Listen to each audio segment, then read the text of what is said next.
Assalamualaikum warahmatullahi wabarakatuh. Dalam kesempatan kali ini, kami dari kelompok 5 akan menjelaskan mengenai konsep akad tijaroh dalam operasional asuransi syariah.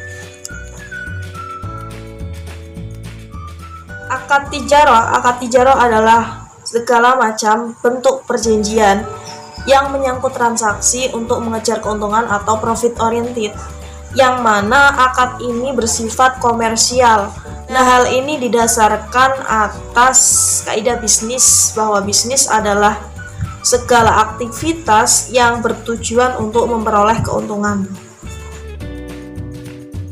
Terdapat 3 pilihan dalam akad tijaroh yang dapat dilakukan oleh perusahaan asuransi syariah sebagai pengelola dana atau mudharib, yaitu ada yang pertama akad mudharabah, yang kedua ada akad mudharabah mustarakah, dan yang ketiga ada akad wakalah bil ujroh. Akad mudharabah ini dapat diakui sah dari segi hukum Islam apabila sempurna segala rukun dan syarat-syaratnya. Di samping itu, kaidah usul dan maslahah perlu juga dipertimbangkan untuk menjamin pihak-pihak yang terlibat dalam akad mendapat keadilan atau tidak teraniaya dan dizalimi. Azas taradin atau suka sama suka dan rela menjadi asas kegiatan pihak yang terkait dalam akad. Dilihat dari segi akad, perusahaan asuransi takaful pada dasarnya telah memenuhi segala keperluan. Rukun dan syarat terdiri dari yang pertama, aqidain atau 2 orang yang berakad, yaitu antara pemodal atau pemegang polis dengan perusahaan atau perusahaan asuransi. Yang kedua, ma'qudun alaih atau pekerjaan atau perniagaan yang dijalankan. Yang ketiga, sihoh, yaitu ijab dan kabul, formulir yang dimaterikan di antara pemodal pengusaha untung. Efek implementasi mudharabah dalam takaful. Yang pertama, peserta selain mendapat jaminan perlindungan asuransi juga dapat menabung dan berfungsi untung. Yang kedua, peserta tetap mendapat kembali uangnya meskipun kontrak dibatalkan. Yang ketiga, kegiatan perusahaan sesuai dengan syariat dan unsur yang diharamkan seperti riba, gharar atau ketidakjelasan, dan maisir atau judi dapat dihilangkan. Akad mudharabah wajib memuat sekurang-kurangnya antara lain: yang pertama, hak dan kewajiban peserta secara kolektif dan atau peserta secara individu sebagai sahibul mal atau pemilik dana.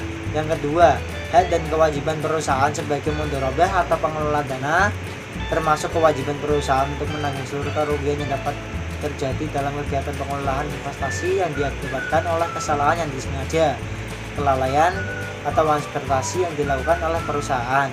Yang ketiga, batasan wewenang yang diberikan kepada seluruh peserta perusahaan.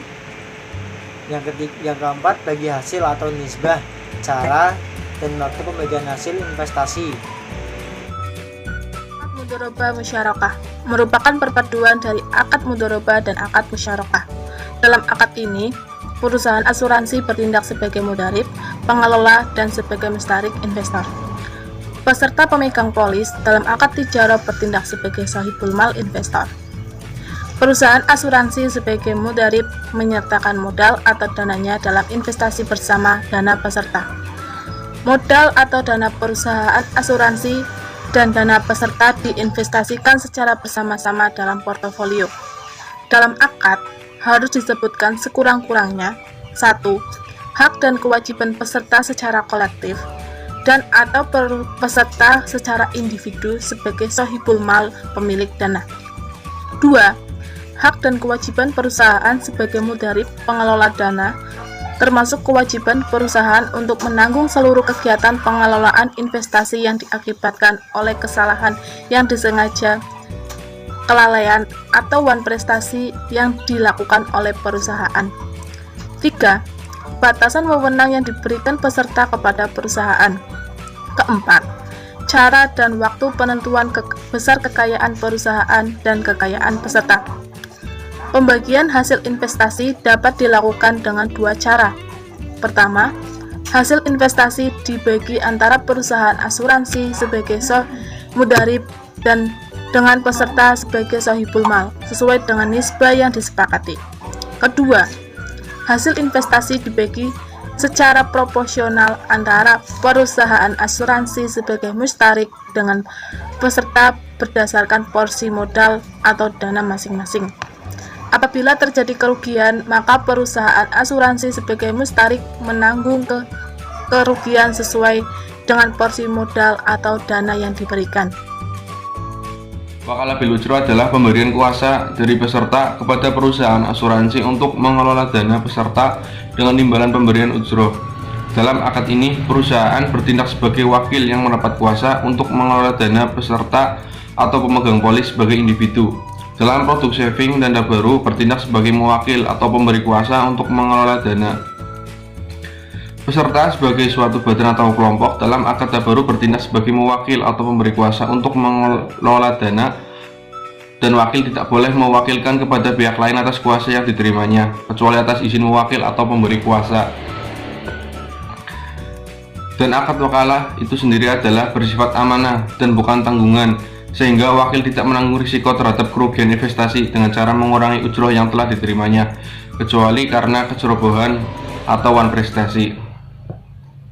Dan perusahaan asuransi sebagai wakil tidak berhak memperoleh bagian dari hasil investasi, karena akad yang digunakan adalah akad tijaroh yang memberikan kuasa kepada perusahaan sebagai wakil pemegang polis untuk pengelolaan dana tabaru dan atau dana investasi peserta sesuai kuasa atau kewenangan yang diberikan dengan imbalan berupa ujroh.